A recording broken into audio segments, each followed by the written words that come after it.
Gmail বা email ID অসাধারণ একটি আপডেট নিয়ে এসেছে। এই আপডেটটি আপনি আমি সবাই এতদিন চাচ্ছিলাম, অবশেষে জিমেইল আমাদের মনের আশা পূরণ করলো। এখন থেকে জিমেইলে আপনি ফিঙ্গারপ্রিন্ট সেট করতে পারবেন।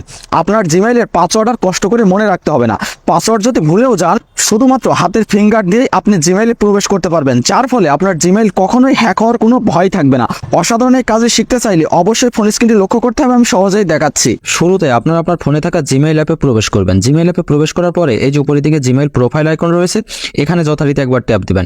ট্যাপ দেওয়ার পরে এই যে গুগল অ্যাকাউন্ট লেখা রয়েছে, আপনাদের ক্ষেত্রে এখানে ম্যানেজ ইওর গুগল অ্যাকাউন্ট থাকতে পারে, ঠিক আছে। সো গুগল অ্যাকাউন্টের এখানে জাস্ট একবার ট্যাপ দিবেন।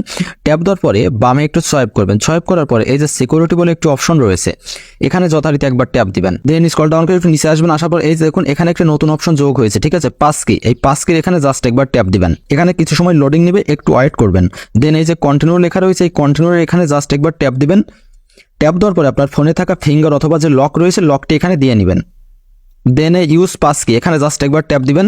দেন এই যে ডান রয়েছে, ডানে জাস্ট একবার ট্যাপ দিবেন। ওকে, আপনার কাজ শেষ। এখন এই জিমেইল আইডিতে যখনই আপনি প্রবেশ করতে যাবেন, কখনোই আপনার পাসওয়ার্ড দেওয়া লাগবে না। আপনি শুধুমাত্র ফিঙ্গারপ্রিন্ট দিয়েই প্রবেশ করতে পারবেন। That's it.